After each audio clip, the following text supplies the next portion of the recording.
to some scary movie. You like scary movies? Uh-huh. What's your favorite scary movie? Look at me, Damian. It's all for you. Kill her, Mommy. Kill her. We all go a little mad sometimes. This is my boomstick. Here's Johnny. I have to return some videotapes. We'll tear your soul apart. Hello and welcome to All Things Horror. I am your host Ben and I'm joined here with my co-host Matt. If you're new to the show, each week we choose a movie to break down and review, we give it our honest opinions and rate it from 1 to 10. We have a brief spoiler-free chat about the movie before we head into the plot and discuss our favourite and least favourite parts of the film. And if you stick around until the very end, we'll finish off with some interesting trivia and a fun little horror game that I've created. This week, we're going to be discussing the winner of the poll pick for Best Horror Remakes, which was Friday the 13th from 2009. And if you've seen any of the original franchise, you'll already know what this is about. It's a group of teens that hang around near Camp Crystal Lake and they discover the deadly and vengeful Jason Voorhees, who's waiting to kill them all. Oh, that guy. Right, Yeah. okay. Directed by Marcus Nispel? Marcus Nispel. That'll do. Never heard of him. But yeah, he directed it. Main cast of Jared Padalecki, Danielle Panabaker, Amanda Righetti, and playing Jason Voorhees is Derek Mears. And it's a total runtime of an hour and a half. And if you've got Now TV, Amazon Prime or YouTube, you'll be able to watch them there. Yeah, like I mentioned, this was the winner of the poll picks, which I did the theme for horror remakes, which was between obviously this, A Nightmare on Elm Street from 2010, and Halloween, the Rob Zombie one, which I think was 2007. But yeah, out of a total of 129 votes, 92 of them voted for this one. So I would have went for the Rob Zombie one. I like that one. I would have done, however, I guess I've seen that the most because that's the best one. True. Yeah. Rob Zombie gets a bad rap for that movie, but I think it's really good. Yeah, I think the first one. I think the second one's all right too. I'd rather be like entertained than bored. Yeah. And like his films were always entertaining. Yeah. Like this one, I think there might be a little bit of people, maybe a bit younger than me, maybe your age, and maybe even younger than you, who are having like nostalgia for this film. Mm. And that's why people are kind of noticing it again, because they maybe saw it at the cinema and like got excited about seeing it, and it's there Friday the 13th. They're not as attached to the other ones. Nostalgia for this one, 2009. Yeah, one. Well, a bit like the. I recently watched the. Oh, blimey, what's it called? St. Valentine's. What's the Valentine's Day one? Oh, My Bloody Valentine. Thank you. Why's my brain gone? My Bloody Valentine 3D, and I enjoyed parts of that, but it suffered in exactly the same way as this did. Mm. So, like, the things I didn't like about that, I didn't like about this. Okay. And they're around the same time. I think there was a period of time, there was a certain formula that were in these. This is a bit more,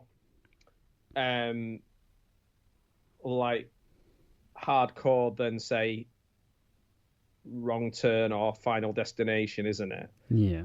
But it's still very much of its time. There's more boobs in it than I remembered. I was thinking the same. Yeah. I was like, really? I didn't expect to see any, and I was like, okay, so right, this is what we're getting. And there always has to be in these ones like a kind of, or even if there's a twist, but like there has to be a male hero who's like Jensen Ackles or Jared Padalecki. There's always a male boring as hell. Now, I'm not into Supernatural, so maybe if I was, I would be thinking these guys are great. But like in this one, Jared Padalecki is such a wet lettuce. He's not got anything about him, and he's the same as he plays in the Gilmore Girls. He's like Dean, which was the character. My wife loves the Gilmore Girls, and like I had to put up with this guy mooching around for at least two series. Dean was the worst character in the Gilmore Girls, and here he is again in fucking Friday the 13th. So I was like, oh my! If it was Danielle Panabaker as the lead, I think it would have been a much better film. I think I like her from Flash. I think she's got some personality, but we weren't allowed to learn anything about her. Like she was nothing in this film. Like she was just there. Like there was a little bit of, oh, does she like Padalecki's character? And they kill off the most interesting guy. Spoilers. But they kill off the most interesting guy, Ryan Hansen, who's hilarious. They kill him far too soon, just like we said when we watched Wrong Turn, and they got rid of Jeremy Sisto dead soon. Yeah. And it was like, oh, well, we would have liked to have had him in the film a bit longer, but no. So that's like, in a nutshell, my issues with this film. It's not a terrible film, though, is it? It's not terrible. I'm on the fence of it. I won't. I'll say what I really think when we come to wrap it up at the end. But yeah, this was a better watch for me this time around. I remember, I think I saw this in the cinema when it came out. I might have, and I'm sure I've said this before, where I've got this thing about remakes, especially remakes from iconic horror films that I love, like 80s horror slashers that I love and I'll defend. And even before I've seen the remake, I've already gone in there thinking, oh, I'm not going to like this, blah, blah, blah.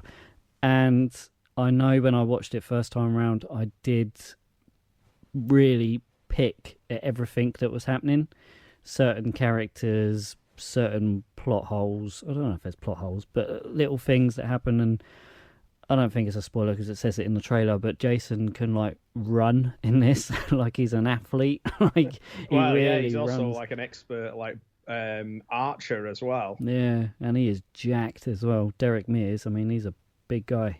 He's a big guy. Yeah, and the thing is as well, like the story, all the backstory's kind of rushed. Really, like you shoot through all the thing. I think the woman who's from Deep Space Nine, Nana Visitor, which I always think is a strange name, but who plays Pamela Voorhees, she's actually pretty good. You don't see a lot of her, but when she's in it, she plays that character quite well. But I think you're right. Would you prefer this or Jason X?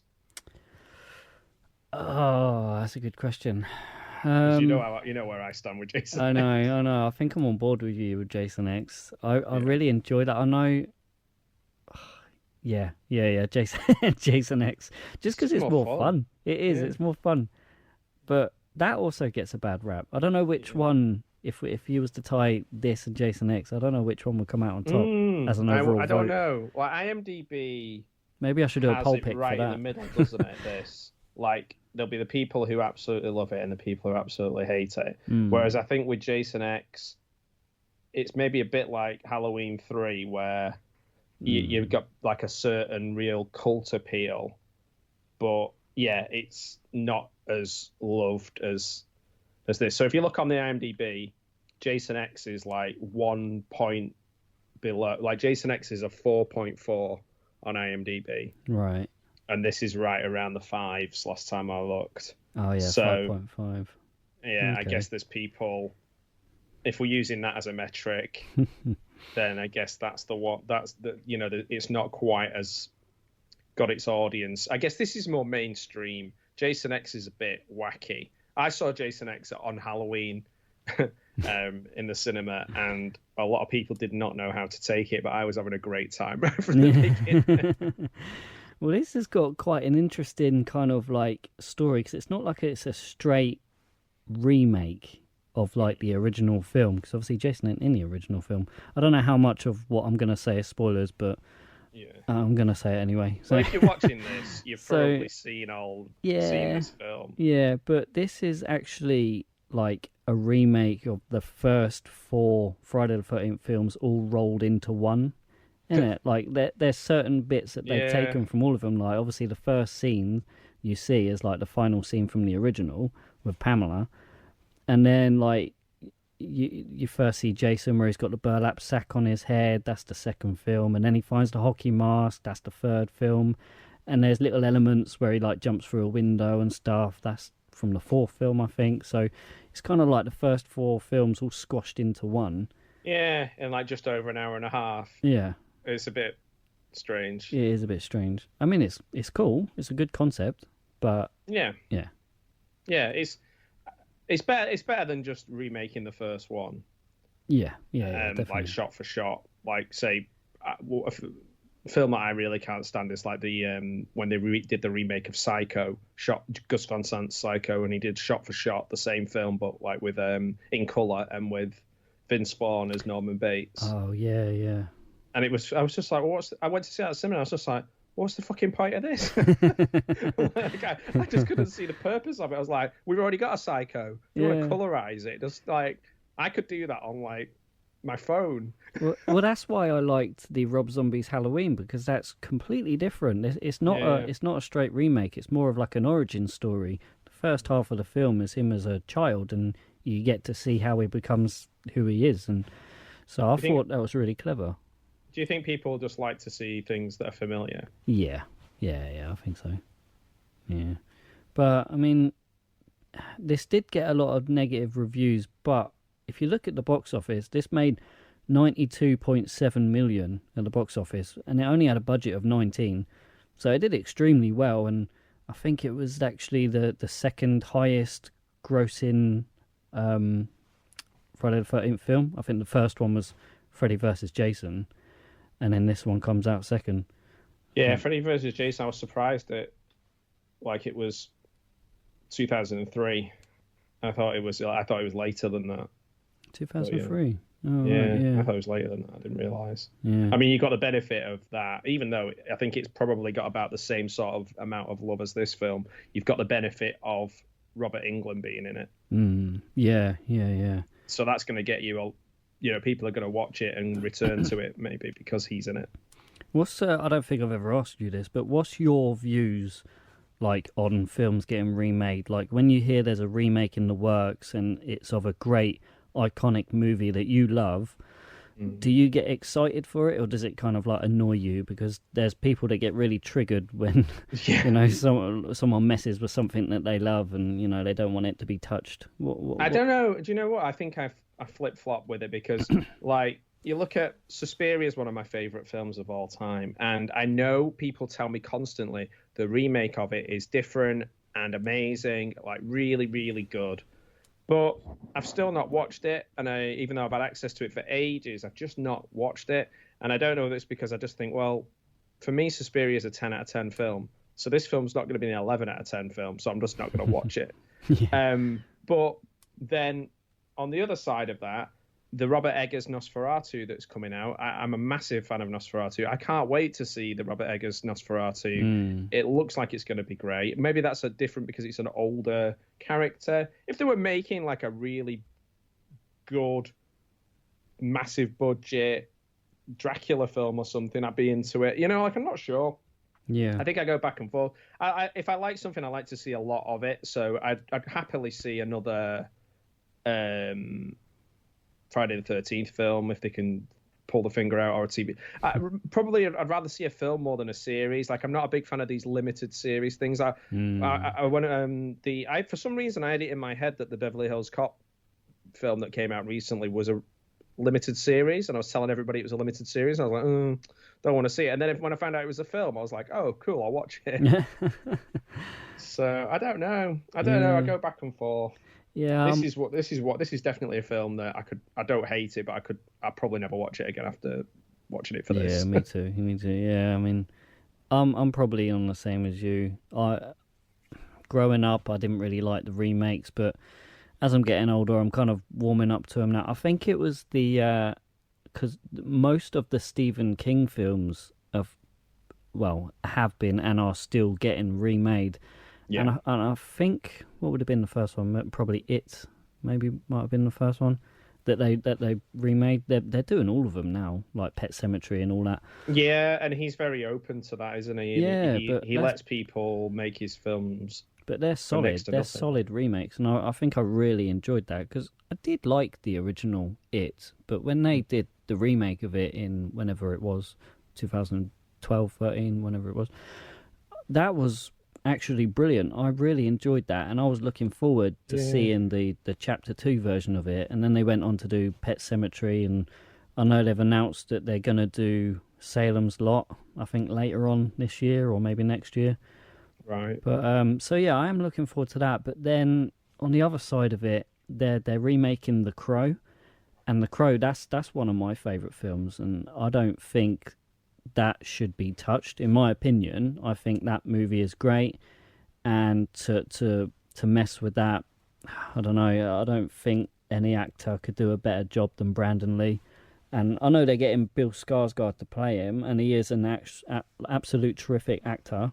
But yeah, I don't know. In my own personal opinion, I think that should be left alone.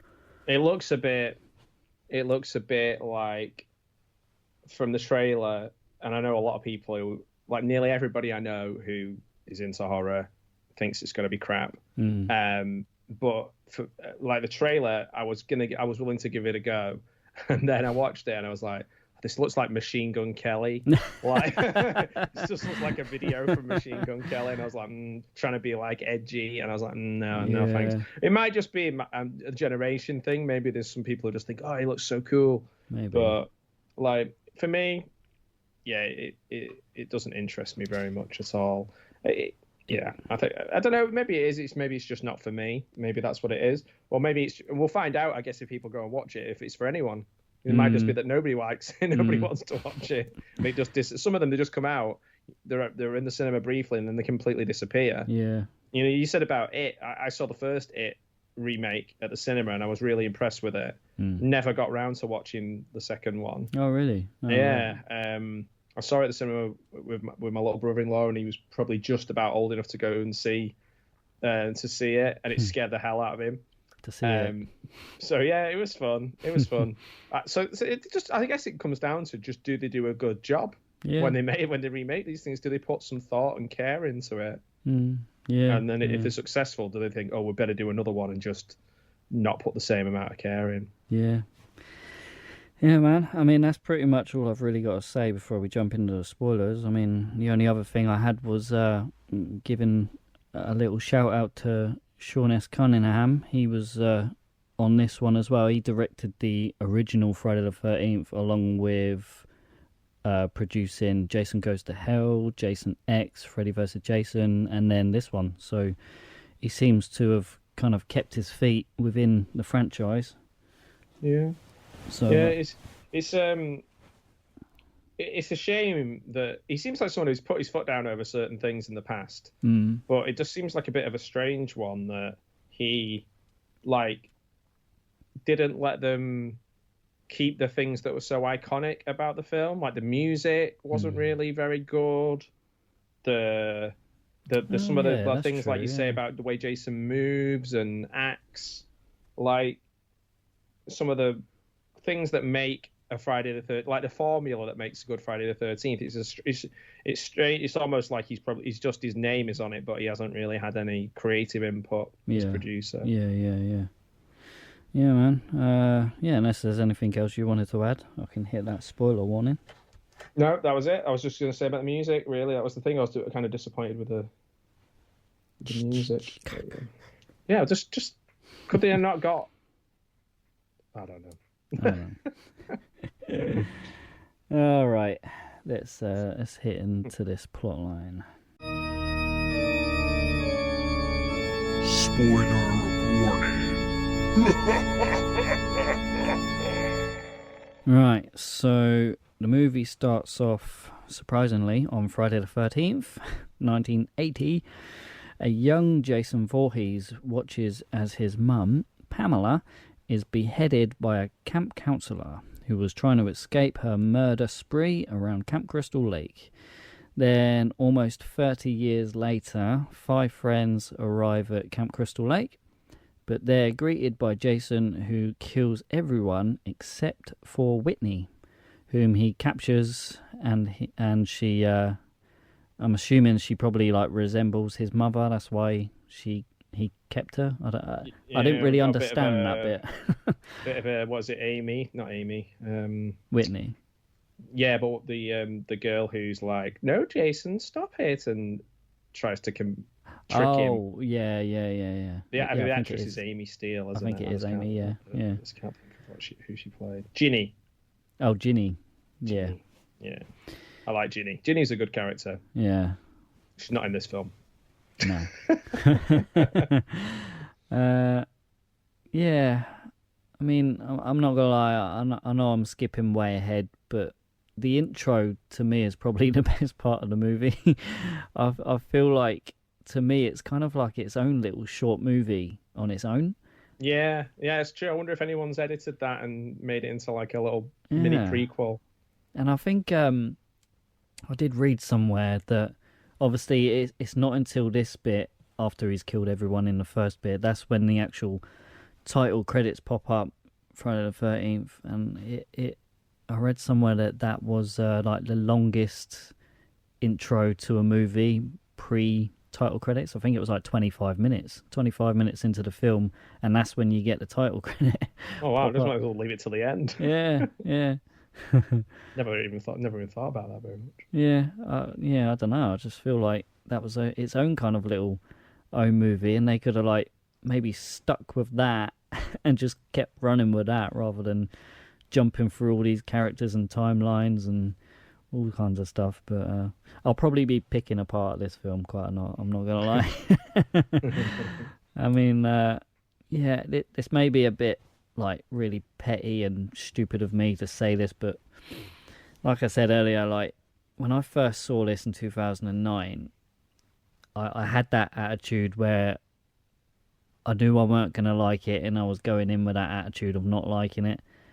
And I don't know whether I'm picking at things too much, like the whole Jason running. I don't know what it is. The fact when Jason runs, and he's not even running, he's like sprinting, that kind of really ruined it for me. And you see that really early on after that last attack you see in the opening. Do you know what I think it is? What's that? Do you know what? I think you're spot on. I think it's like in wrestling. Like in wrestling, you wouldn't have a big 8-foot tall person running. Everybody bumps off them. It's the kind of you take time to show that everyone is smaller and weaker, and no matter where you go, this person is unavoidable. So it doesn't matter if you run, like he's just going to turn up somehow, supernaturally or otherwise. He's going to turn up and he's going to be there blocking your way, and it's relentless, and it's the tension and the thing. So if this person is running and you're running, well then you're both the same, aren't you? Yeah, you're both the same. It's like he's just a big strong person rather than like a force of nature. Like when you're watching a storm coming, like you don't just like look around 1 minute and then look around and the storm's there. Like it takes a little bit of time. You're kind of preparing, battening down the hatches, but eventually the storm's going to hit you. I think you're spot on. I think there is something about him being too much. Like maybe they wanted to move away from the supernatural side of things. Maybe. And the reason that he's always there is because he's really fast. Yeah, it's almost like they've tried to make him more scary, and that's made him less scary. Yes. Yeah. I think the scary thing about Jason is he's so slow, and it doesn't matter how fast you run or where you hide, he will find you. And he's like an animalistic, and like for me, I kind of laughed when he got the bow and arrow later on, and I was just like, when's he been taking archery lessons? It's like when he was a little kid, just before he died, they were like, okay, Jason, we're going to just teach you. So this is what you do. You pull the bow back, but be careful. You don't want to get your arm trapped in it. Like, no, like it just doesn't. He's a blunt force instrument. He's not like Robin Hood. Yeah. Well, I think in one of the films, it must have been, it might have been the second one actually. Or was it? I don't know. One of the films, they're in the car and he's driving. Is he driving a car in one of them? yeah. I'm sure Right there's down the loads in the other films of stuff Oh, where I don't know. I've One given of the them films. complete leeway and just got it's fine. But in Yeah. this one, it isn't. Yeah, and the same with Don't Michael know. Myers. I mean, Jason and Michael are basically the same person. You know, Yeah. they're the same. Michael Myers has definitely drove a car. Yeah, yeah. And at some point, He's done his driving. he's done his driving test. It's like, can you read that? Can you read that license plate for me? No. Jason, speak. if you put your hand over your left eye, can you read that? It's like, oh, you haven't got a right eye. Okay. It's like me. I haven't got a left one, so and I still passed my test. I just didn't tell anybody about it. Yeah. Maybe that's what Jason did. He was just like kept it quiet. Kept it quiet. Oh, sorry, not Jason. Michael. Oh man, I'm so confused. Yeah. So then it jumps again another 6 weeks later, where we see another group of friends arrive at Camp Crystal Lake. Well, Crystal Lake. I don't think they're actually at the camp, but Trent, Jenna, Chelsea, Bree, Chewie, Nolan, and Lawrence. Chewie's like, oh. They arrive at Trent's summer cabin, and Whitney's brother Clay also arrives at the lake searching for her. And Jenna helps Clay search for Whitney, and while Chelsea and Nolan go wakeboarding on the lake, that's where Jason kills Nolan with an arrow, and then he stabs Chelsea right in the top of her head with his machete. Ouch. That was a good kill. You know, I think out of all the deaths, I really like Chelsea's death. That sounds really sinister. That sounds quite bad, doesn't it? I really enjoyed Chelsea's death. But that, to me, reminded me of a proper, true Jason kill. Like, there is one of the films, it's probably 3 or 4, I think it might be 3, where Jason shoots an arrow and it goes through someone's eye whilst they're swimming in the lake. So I'm guessing they've probably kind of like gone with that idea and split in between the two characters. Yeah. And gone with that, because I know there's definitely one, I'm sure it's part 3, where Jason shoots an arrow and he's by the side of the lake and it goes through someone's eye. Oh, right, okay. Yeah. So that's already undone my theory of why that looks straight. But but you know, the lake stuff is the best stuff. Like the actual, I don't know about the arrow bit, but I definitely like the stuff that happened on the lake. I like Ryan Hansen's character though. Like, he's funny. I've seen him in lots of funny stuff. Is he Nolan? I feel like he's a bit of a waste, like killing him off earlier. Because what's the sort of the guy who owns the cabin? His character. Trent. Yeah, we could have got rid of Trent earlier on and kept him. Oh man, I made a note about him as well. I really hate the Trent character. I've got such a huge problem with his character. He's unbelievably over the top dickhead. Like, yeah, and not in a good way, not in like an entertaining or fun way, because like it's not like he's like Johnny from Karate Kid or like that kind of dickhead. I actually think that Ryan Hansen would have played that character better because he'd have done it over the top and funnier. And then it would have been like, yes, he's a dick. Yes, he's going to get killed. And we'd have had lots of fun with that happening. Whereas this guy, there's just, how can you be bland and really irritating at the same time? Well, as well as that, is like, how can you be that much of a dickhead and so over the top and have such a large group of friends that actually like you? yeah, and the girlfriend makes apologies for him constantly. Yeah. And why? And it makes her look like a weaker character through doing it. There's no reason why Danielle Panabaker is so nice to him and forgiving of him and supportive of him. Is she supposed to be his girlfriend? I could never quite work that one out. Or just a friend? I think they're girlfriend, yeah. But then right, because they've got zero chemistry. No. And when he cheats on her, you're like, oh, okay. Yeah. But like, she could be a lot better as a lead, like a final girl strong character without him. I agree. Yeah, I agree. Maybe they should have switched some of the characters around, and that might have made it a bit more believable and pull you in a bit better. Because I couldn't believe the Trent character. He was too over the top, I think. Yeah. But Why not just get rid of a lot of those other characters like you would do in a normal Friday the 13th earlier? Yeah, all the ones that we don't know, we don't need to know them because they're going to die really, really quickly. So like there's moments where the friends are inside the house and they're all sat around drinking and playing games, and they're there for ages. Just kill them already. And well, yeah, I mean, we had loads of kills early on. Literally, like everyone was killed off early, and then it jumped 6 weeks, and then nothing happens for a good 20 odd minutes, and then like we're going to jump into in this next bit, it's like a whole massacre, and he just kills everyone off in one go. Yeah, so definitely, I agree. He should have brought a couple of people forward a bit more. Maybe we'll get into it in a minute. But when I think it's Chewie, he's the one that goes out into like the tool shed cupboard out the back. Maybe they should have brought that one earlier. Maybe before the lake they should have shown that one or something. I don't know. But yeah, let's jump into that bit now. So Clay and Jenna, they search the old Crystal Lake campgrounds, and they see Jason hauling a dead body into like an abandoned camp house. They run back to the cabin to warn the others, and Chewie then is killed by Jason in the tool shed while drunkenly playing hockey. I thought that was quite funny. He's playing hockey out there, and that's where Jason finds his iconic hockey mask.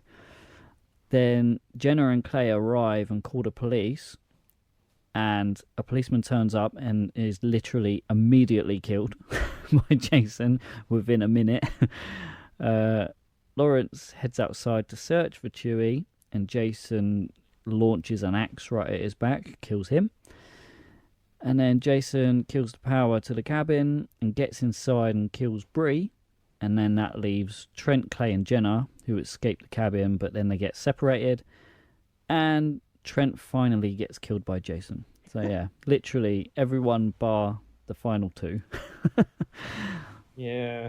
Is just... and he's such a pointless character as well. Clay. Clay. Yeah. Oh, Clay. Well, I said this. It was probably the first thing I said. The guy is just devoid of anything interesting. The guys are just a big, tall, bland, boring pain in the arse. He's just like, I couldn't stand him as Dean, and he's even worse than this. He just lollots around. I'm looking for my sister, and the guy's like, sorry for being a dick or whatever, and he's like, well, yes, it wasn't me that was being the, it's like, he's not like fuck you. He's not like aggressive or sticking up for his sister or whatever. It's almost like Danielle Panabaker just has him around because she feels sorry for him. There's no chemistry between them either. Yeah. I don't know if he has chemistry with anyone. I'm sure there's people who are like massive fans of him. Oh, I'm sure they are. My wife probably, because she was a huge Supernatural fan. That's the only reason why she watched this with me. Right, okay. So you see, he might be really good in that. He might have found his niche. But like Jensen Ackles was the same in My Bloody Valentine, where it's just like, oh, what's he doing here? Like, just like it seemed to be in this period of time, you had to have some handsome head guy just there to lead the movie. But like Danielle Panabaker would have been really good as a lead in this, but you didn't get to see any of her personality. Like, she was really good in The Flash, and she's got loads of personality in that, and she's actually really confident and quite strong and got all these. You just don't see any of that in this. Yeah, it's funny you say that, actually. That what's his name, Jared Padalecki. Have you seen this? Well, another remake, but the remake to House of Wax, because he was a star in that one, and he basically plays the same character as he does in this. Not really an awful lot going for himself. Do you know what? Like moping around. I was almost watching. Is that with Paris Hilton in it? Yeah. Yeah. Chad Michael Murray, another one, another black guy who has to be in the. Yeah, I was just googling it. Yeah, Jared Padalecki, John Abrams from Scary Movie, Paris Hilton, Elisha Cuthbert, Chad Michael Murray. He would have been in this. He could have played Clay as well. Yeah. It's like 10 guys from around this time that would have just been. Yeah. It'd be better if it was. Tell you what, if I was fan casting this, and you had to have a lead guy around this time, the best one was Joshua Jackson. He's amazing. Jackson. He's good in everything that he's in. Who's that? I don't know that. So he's like Pacey in Dawson's Creek. He was in. He's been in loads of things now, but he's just got a bit of something about him, a bit of humour and personality. Whereas, I do know him. Yeah. I recognise him. Or even Josh Hartnett. Like Josh Hartnett would have been good. Like he was cool in. Maybe he was too old at this point, but but I'm just thinking of anyone other than these sort of. Anyone other than these guys who just need to get turning up at the time. Well, who was the lead guy in Wrong Turn? Who we were like, oh, we don't want this guy. We want the other guy. Yeah, he's another one. Yeah, he was also in Ghost, Desmond Ghost Harrington. Ship. Yeah, Desmond Harrington. He was in Ghost Ship as well. He's been. Yeah, we wanted Jeremy Sisto as the another typical 2000s movie star. Yeah.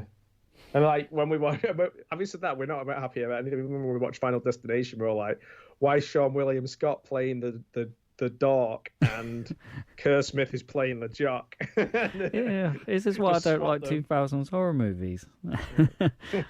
Anyway, right, we're now at the final scene. So Clay and Jenna stupidly run back to Camp Crystal Lake. They discover Jason's little underground home cave, where he then finds his sister, Whitney, chained to a wall. They set her free and run to find an exit, but Jenna is caught and killed by Jason, stabbed with his machete. Clay and Whitney get to a barn, and Whitney confuses Jason by pretending to be his mama. So Clay can then... Mama! And then Clay traps him, wraps a chain around his neck and pulls him into a shredder, and it kind of mangles the top of his head.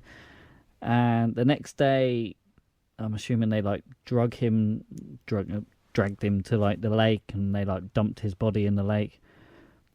And then Jason bursts through the dock and grabs Whitney. Movie over. Wow. Yeah, I didn't like that bit. They should have just left it with his head being mangled, walked away, cut the credits. The fact that it waited until the next day for him to come back, coming through the dock and dragging her down into the lake. I don't know. I didn't like that bit. I didn't appreciate that. I can see what they're doing. Well. I can see what they're doing. They were trying to hit on the original where he jumps out the lake and pulls her down from the boat, but this one didn't hit it. I don't think. I don't think it was timed as well. We didn't even have I'm asleep in a hospital and all that kind of stuff either in any other one. Well, then he's still there. Yeah. Oh well, they tried. They tried. There's some good elements in it, like you say, the bit on the water. I quite like Ryan Hansen's character. I like Danielle Panabaker. The intro, now you come to say it, is pretty good. The whole first half of this movie is pretty solid, I think. Yeah. It just loses it in the second half. Then it goes, for me, it just goes full 2000s film. And it's like, ugh. And maybe that's why I kind of just don't mess with that that era that much. Yeah. All right, maybe I'm just a boring old dude. I don't know. Sound off in the comments. Let's jump to our rating. So, who wants to go first? You or me? You go first this time. We'll see if we can match. I don't think we will this time. All right. I reckon we'll be close though. I think the last two we've done with match now, haven't we? Yeah, that's what. Yeah, I don't think we will though because I'm being a bit awkward this time. So. How are we gonna rate this out of 10? 1 to 10. Out of how many Jared Padalecki's out of 10? Jared Padalecki. All right. So, yeah, I initially really disliked this when I saw it, back in 2009. If you would have asked me back then to rate it, I probably would have gave it like a generous 3. But Did you give it more of a go this time then? yeah. Watching this again, there are still a lot of things that have stuck with me that I don't like.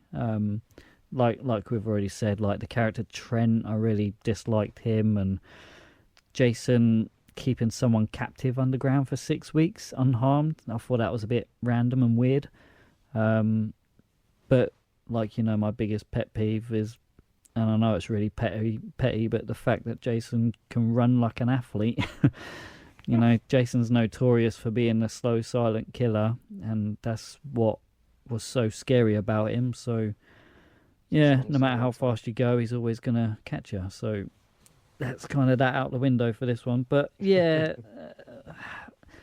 ending on a slightly higher note, I did appreciate it more this time around. It's grown on me, so I'm going to bump it up to a solid 6 out of 10. Oof. Okay. So we're not exactly the same, but you'll probably laugh when you see what I give it. All right. So just to kind of go over what I said before, I think this is an opportunity to have some iconic music. Can you imagine having like Batman without like the, some of the, that's a really bad example because they just did that in the last Batman. They completely changed the music. But like have the opportunity to use something that works really well, even if you'd never seen Friday the 13th. The music would have worked really well if you'd have used it in this more and better, and didn't just make it sound like every other film from around the time. I think they underused Ryan Hansen. I think they underused Danielle Panabaker. I think they overused Jared Padalecki. I'll let go of the arrows bit because maybe now you come to think of it, I remember the other arrow bit. I just couldn't remember whether it was another film, but yes, it was. It reminded me a little bit on the water, a bit of I Spit on Your Grave. There's a really good scene in the water there where she's shooting around on a boat. So yeah, the bit in the water's good. It's not a terrible film. It's just a missed opportunity, I think. I'm not angry. I'm just disappointed. There's more boobs in it than I remember. Woo! So I don't know. That's either a positive or a negative, depending on whether you're pro or anti-boobs. Anti-boobs sounds very strange. So too much Padalecki. I'm going to give it. It's a bit. Oh yeah, the geek at the beginning is so on the nose as well. He's got like a Star Wars T-shirt on, which really pissed me off. That's written by somebody who doesn't know what. It's just like, what are geeks like? I don't know. Star Wars. Put him in a Star Wars T-shirt. So I'm going to give it 5.5 out of 10. Oh, okay. Yeah, I was going to give it 5.5, but I bumped it up half because of all the boobs. Half a boob. But like the other thing about that, I guess, was why I went 5.5 was I was on my letterboxd. I had it as 2.5 out of 5. So I was like, well, if I use my multiplication skills, that's fine. Actually, no, that's 5, isn't it? Yeah. Oh crap! So it should be 5. My maths is terrible. Yeah. Okay. 5 then. I changed my mind. 5. 5. Okay. Is that the same as yours? No, I gave it 6. Oh, you give it a 6? Yeah. But I was thinking maybe I was being a bit too generous with it. Nah, sod it, 6. Well, do you know what? Keep it as 5.5. 5.5. It just shows how little we care about this film. Yeah. Cool. All right, so let's now jump into some trivia.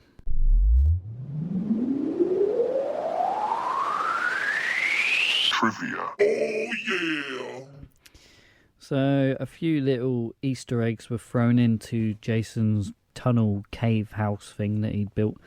They referenced like the original, franchise really, but a wheelchair can be seen, which is from part 2 when the character Mark, who was a paraplegic, was killed by Jason. Mark. He was good. Yeah.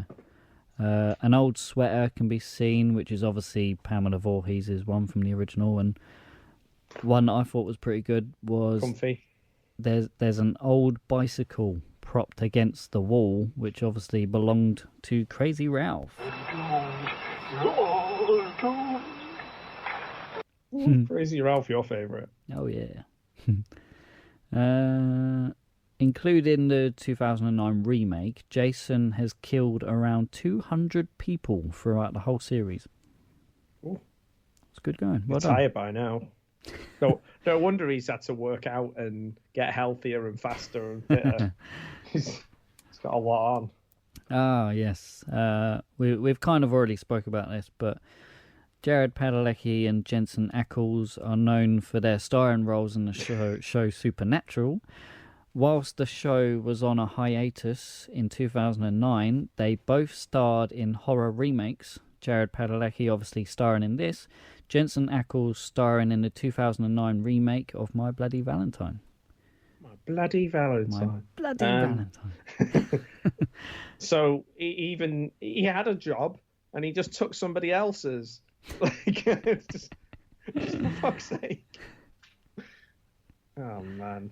It could have been somebody else who was out of work. Yeah. Ridiculous. Selfish. This film is the first Friday the 13th film to use CGI weapons.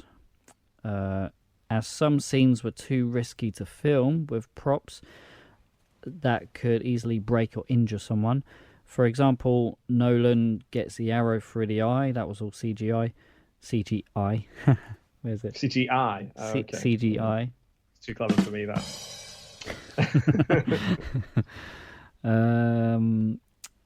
The hatchet that Jason hurls at Lawrence's back, that's all CGI. Richie getting stabbed by machete. And Chelsea getting hit by the boat. You know, that's all CGI. Pretty much all the kills there with weapons, it's all CGI. Which I don't like.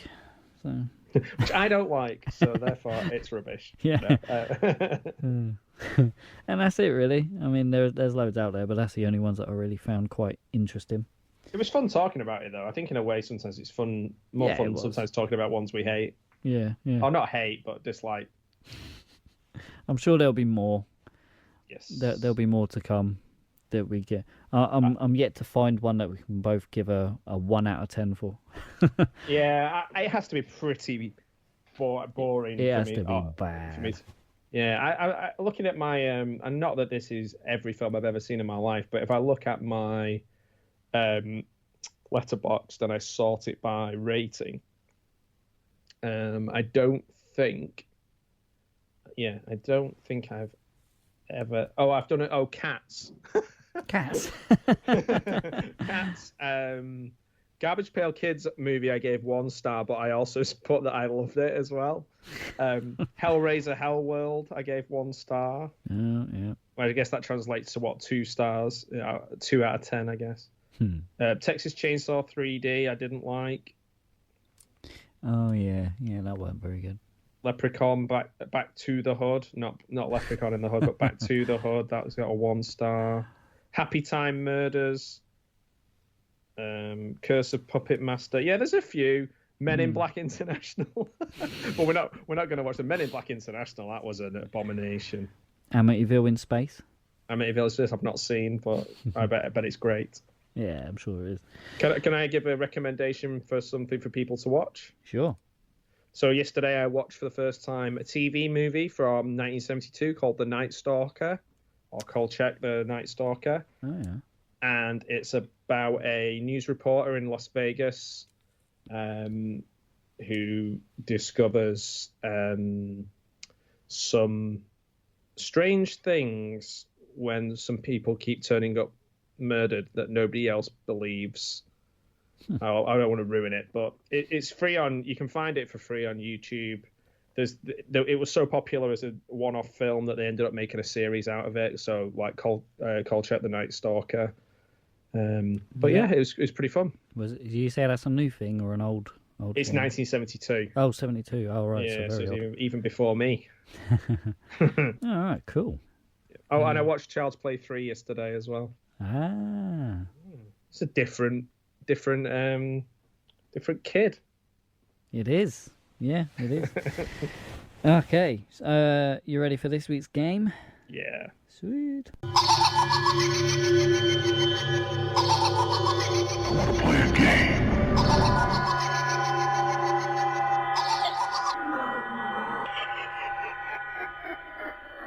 Alright, so this game is all about remakes. So I'm going to pin this movie against other remade movies, and you got to guess which one would have the highest audience rating. And just so you know that this film has got an audience rating of 47%. Oh. So first up is this one, Friday the 13th, 2009, with 47%, against A Nightmare on Elm Street from 2010. Which one would have the higher rating? I'm going to go with the Robert Englund effect and say Nightmare on Elm Street. You think Nightmare on Elm Street is better remake than this one? Oh, great. What a great start. No, that one had a 43%. So this one against Rob Zombie's Halloween. I think this might be one where I get everything wrong.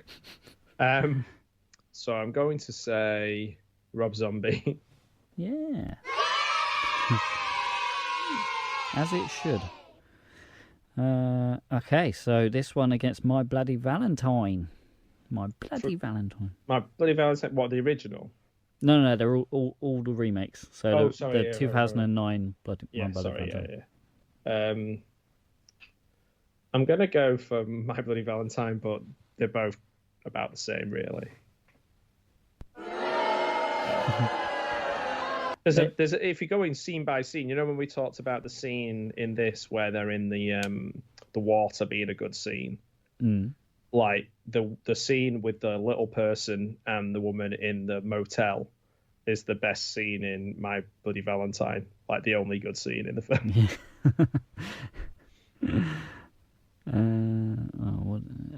Okay, so this one. Right. So this one against It. From 2017. Easily. Easy. Yeah. By quite a bit, actually. I thought so, because people actually like that, didn't they? Yeah, I did. Friday the 13th against the 2004 Dawn of the Dead. Dawn of the Dead. Yay. Okay, now we're that was a bit of a weird at the end. Last up, this one against the new 2022 Hellraiser. Oh, Hellraiser, I think. But it was close though. That was it. Cool. Yeah, I think about half you got. It's not my finest hour. I'll pull it back next week. That's it. So I haven't really got anything to wrap up on this week other than saying next episode. I was thinking we could do something different. I don't think we've done any found footage movies that I know of. So we don't do Blair Witch? No, we're not done Blair Witch. We've only done like Host and the other one that was on the computer. Unfriended. Unfriended, yeah. So I was thinking for a found footage movie we could do Paranormal Activity. Paranormal Activity? I've not seen that. Ooh. Is that with Ryan Reynolds? No. Good. No. I've fallen out with him since he took over Wrexham. Oh. Paranormal Activity. Yeah. Okay. Well, interesting. It's another 2000s movie. It's 2007, so. That's why I won't have seen it. Yeah. So yeah, that's it. Unless you got anything to add to the end, I'll see us out. No, if anybody's watches The Night Stalker, let me know if you like it. I thought it was pretty cool. Cool. All right, so if you've liked today's episode and want to hear more, then go ahead and give us a follow on wherever you're listening from. You can find us on Facebook, as that's where we stick up the poll pics, and you can vote for what we do next. That's all for today. That's all, folks. Thanks for listening, and we'll see you in the next one. We all go a little mad sometimes.